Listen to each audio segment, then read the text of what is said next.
Hi friends, welcome back our channel teaching word. दोस्तों, आप लोग की यूपी एलटी गेट जीआईसी की प्रिपरेशन तो अच्छी चली रही होगी। आई होप अच्छी चल रही हो। ठीक है, आज हम आप लोग को इस वीडियो में बताने वाले हैं कि यूपी एलटी गेट और जीआईसी की प्रिपरेशन कैसे करनी है। ठीक है, स्ट्रेटजी क्या होनी चाहिए, कौन सा वे फॉलो करना है, डायरेक्शन क्या होना चाहिए अपना। ठीक है दोस्तों, और हम आप लोग को अपना अनुभव भी शेयर करेंगे कि यूपी एलटी गेट और जीआईसी के लिए कौन सा बुक फॉलो करना है, पीवाईक्यू कैसे सॉल्व करना है। ठीक है, मतलब प्रीवियस ईयर क्वेश्चन कैसे पेपर लगाना है और मॉक टेस्ट कब लगाना है, पढ़ने का तरीका क्या होना चाहिए, कहाँ से पढ़ना है। ठीक है, सारी चीज़ें आज हम आप लोग को इस वीडियो में बताने वाले हैं। ठीक है, जो चैनल पे नए हैं चैनल को सब्सक्राइब कर लीजिए और वीडियो पसंद आए तो लाइक शेयर भी करिए। तो चलिए देरी ना करते हम लोग वीडियो स्टार्ट करते हैं।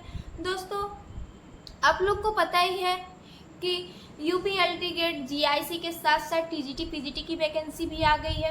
कुछ बच्चे जो हैं टीजीटी पीजीटी के पीछे लगे हुए हैं, कुछ बच्चे जीआईसी और कुछ एलटी, और कुछ बच्चे जो है टीजीटी पीजीटी और जीआईसी सब साथ में लेके चल रहे हैं। उनके मन में तो बहुत कन्फ्यूजन है कि कैसे साथ में सारी चीज़ें लेके किया जा सके, सारी तैयारी साथ में कैसे कर सकते हैं। आज उनका भी कन्फ्यूजन दूर होने वाला है इस वीडियो में। तो दोस्तों, सबसे पहले हम आपको ये बताना चाहेंगे कि जो न्यूज़ में आए दिन न्यूज़ में आ रहा है कि ओटीआर इतना हो गया है, इतने फॉर्म भरे जा चुके हैं, इसको देख के घबराइए नहीं आप लोग। ठीक है, आप स्टेप टू स्टेप चलते रहिए, अपना एक एक कदम बढ़ाइए, आराम से एग्जाम में धैर्यतापूर्वक चलिए।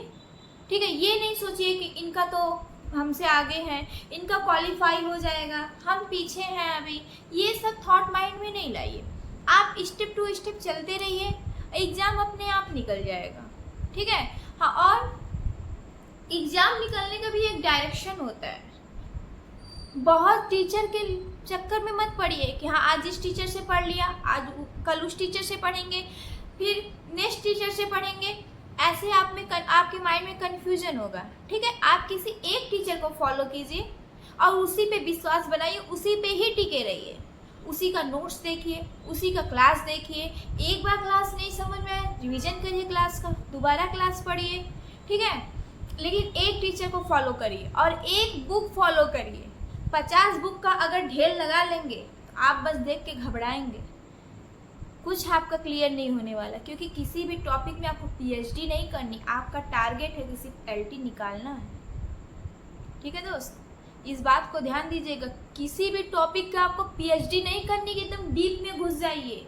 अभी आप टारगेट प्री का कीजिए, प्री की प्रिपरेशन करेंगे तो मेंस की प्रिपरेशन अपने आप हो जाएगी दोस्त। और मैं एक बार फिर कहूँगी कि स्टेप टू स्टेप चलते रहिए। ठीक है, और पढ़ने का एक और वे होता है, सबसे पहले आप लोग सिलेबस निकलवा लीजिए। ठीक है, सिलेबस सामने रखिए और यूनिट वाइज कवर करिए। आज एक यूनिट पढ़ लिया, एक यूनिट कवर हो गई तो उस पर टिक मारिए, उसका पीवाईक्यू सॉल्व करिए।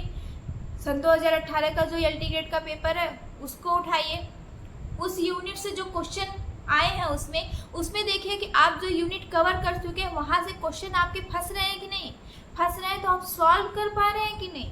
अगर आप सॉल्व कर पा रहे हैं तो आपका डायरेक्शन अच्छा है तैयारी का, लेकिन अगर आप नहीं सॉल्व कर पा रहे हैं तो और आपका एफर्ट लगाने की ज़रूरत है दोस्त। आप फिर से क्लासेस रिवीजन करिए, बुक से स्टडी करिए, लेकिन जब तक आप सॉल्व न कर पाए तब तक आगे नहीं बढ़िए। एटलीस्ट 60-70% तो आपको सॉल्व कर लेना है। और रही बात जो 20-30% की बात, वो रिवीजन पे छोड़ दीजिए, लेकिन क्वेश्चन जो आपको सारे समझ में आने चाहिए। और मॉक टेस्ट अभी नहीं लगाई, अभी मॉक टेस्ट लगाएंगे तो डीमोटिवेशन हो जाएगा, क्योंकि अभी आपका सिलेबस किसी का कवर नहीं है। पहले जो सिलेबस होता है 70-80% कवर हो जाए तो मॉक टेस्ट दिया जाता है। मॉक टेस्ट लगाने का भी एक वे होता है, ये नहीं कि हाँ पहले ही मॉक टेस्ट लगा लिया। आपको कुछ लगाना है तो पीवाईक्यू लगाइए ना। पीवाईक्यू से आपके दिमाग में थॉट रहेगा कि हाँ इस तरीके से, इस टॉपिक से इस तरीके से क्वेश्चन आ रहा है, तो वह टॉपिक उस तरीके से पढ़िए। ये होता है पीवाईक्यू का मतलब। ये नहीं कि बस सॉल्व कर लिया रख दिया इतने नंबर आए। पीवाईक्यू लगा रहे हैं तो उसको देखिए, एनालाइज करिए, नंबर आने के बाद कहाँ हमारा गलत हुआ है, किस टॉपिक से कैसा क्वेश्चन पूछा है। ये सब ध्यान में रख के PYQ लगाया जाता है। और इधर उधर नहीं भटकिए, बार बार मैं कह रही हूँ इधर उधर न भटकिए। आप एक ही टीचर फॉलो करिए, एक ही बुक फॉलो करिए, लेकिन उसको बार बार रिवाइज करिए। और रही बात जीके जीएस की तैयारी, तो वो भी डाउट हम आप लोग को क्लियर कर रहे हैं। जीके जीएस की तैयारी जो अभी आप लोग लूसेंट फॉलो करिए, ठीक है। एलटी ग्रेड की प्रिपरेशन के लिए जीआईसी में जो 30 नंबर का एलटी ग्रेड में जो 30 नंबर का जीके जीएस आ रहा है, वो लूसेंट से आपका क्लियर हो जाएगा, ठीक है दोस्त। और बाकी जो बच्चे बायोलॉजी के स्टूडेंट हैं, जो बच्चे बायोलॉजी की प्रिपरेशन कर रहे हैं, तो मेरे चैनल पे बायोलॉजी की unit to unit wise syllabus cover कराया जा रहा है पूरे यूट्यूब पे।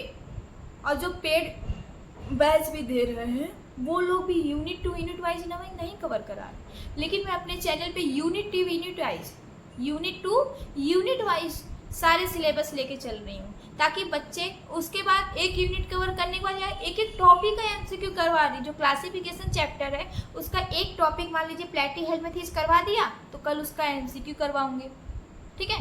प्लेटीहेल्मिंथेस जितना आपके सिलेबस में दिया गया है उसको कवर कराने के बाद फिर उसका एमसीक्यू करवाएंगे, ठीक। ऐसे आप लोग पहले क्या कीजिए, पहले एक यूनिट पढ़िए, फिर उसका एमसीक्यू कीजिए, फिर उसका पीवाईक्यू उठाइए, देखिए उस यूनिट से कितना क्वेश्चन पूछा है प्रीवियस ईयर में, ठीक है। वहां से क्वेश्चन सॉल्व कीजिए। आप एक स्टेप टू स्टेप वाइज चलिए, एक तरीका एक डायरेक्शन लगा के पढ़िए, अपने आप एग्जाम निकल जाएगा। और अभी बार बार मैं यही बोल रही हूँ, तो अभी टारगेट होना चाहिए प्री का, मेंस का नहीं है।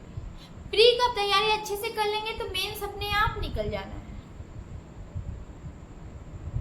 और दोस्त जो लोग सेल्फ स्टडी करना चाह रहे हैं उनके लिए भी एक गाइडेंस है कि सेल्फ स्टडी करने के लिए सबसे पहले आपके अंदर यही होना चाहिए कि सबसे पहले आप जाके प्रिंट आउट निकलाइए, प्रिंट आउट सामने रखिए और उसमें देखिए कि अगर पहला टॉपिक यूनिट फर्स्ट का दिया है वर्गीकरण के सिद्धांत, तो मैं उस टॉपिक को पढ़ लिया, उस टॉपिक को रीड कर लिया और रीड करने के बाद उसको मार्क किया, उसका क्वेश्चन सॉल्व किया, उसका पीवाईक्यू सॉल्व कर लिया, उस यूनिट से कितने पीवाईक्यू आ रहे हैं।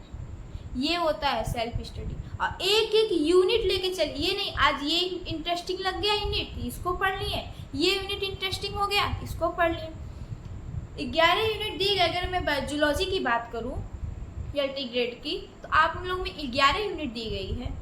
अगर आप एक एक यूनिट करते जाएंगे तो आपके माइंड में संतोष रहेगा कि हाँ मेरा एक यूनिट कवर हो गया है, मैंने इसका एमसीक्यू भी कर लिया, पीवाईक्यू भी कर लिया है। अब पीवाईक्यू सॉल्व करना दोस्त बहुत जरूरी है, ठीक है। पीवाईक्यू सॉल्व करेंगे तो उससे आपको आइडिया रहेगा कि हाँ इस टाइप से क्वेश्चन, इस यूनिट से इस टाइप का क्वेश्चन पूछ रहे हैं। और किसी को देख के घबराइए मत, ये यहाँ पहुँचे हैं, इनकी प्रिपरेशन ऐसी होगी, सब लोग इसी लाइन में हैं, सब लोग कंफ्यूजन में है कैसे पढ़ना है, क्या स्ट्रेटेजी फॉलो करनी है। और कुछ बच्चे तो ऐसे हैं जो अभी भटकी रहे, इस टीचर के पीछे हैं तो कभी उस टीचर के पीछे हैं, इनका नहीं समझ में आ रहा, उनका नहीं समझ में आ रहा। आप भटकिए नहीं, आप एक स्ट्रेटेजी लेके चलिए, एक डायरेक्शन लेके चलिए और एक टीचर और एक बुक लेके चलिए, उसी को बार बार रिवाइज करिए। और एक चीज़ और ध्यान रहे, अगर कोई टॉपिक आप उठा रहे हैं तो उसमें पूरा आपको पीएचडी नहीं कर लेना, पूरा एकदम डीप में नहीं घुस जाना है। उस टॉपिक से आप पीवाईक्यू सॉल्व किए रहेंगे तो आपको आइडिया रहेगा कैसा क्वेश्चन आ रहा है। और बाकी सारा कुछ आपका हो ही गया है। जीके जीएस लूसेंट से पढ़िए और बहुत जल्द अपने चैनल पे मैं जीके जीएस का भी क्लासेस लेके आऊँगी, एलटी ग्रेड का और सीआईसी का भी साथ में। और अभी मेरे चैनल पे जूलॉजी के क्लासेस चल रही हैं और 2-3 दिन में बॉटनी की भी क्लासेस चलने लगेंगी। जो लोग नए हैं मेरे चैनल को सब्सक्राइब कर लीजिए और वीडियो पसंद आए तो लाइक शेयर भी कीजिए दोस्त, ठीक है दोस्त। और कोई भी डाउट हो बुक से संबंधित, स्ट्रैटेजी से संबंधित, आपके मन में कोई डाउट है तो आप कमेंट करके हमसे अपना डाउट क्लियर कर सकते हैं, ठीक दोस्त। वीडियो पसंद आए तो लाइक शेयर और सब्सक्राइब करिए। थैंक यू सो मच दोस्त।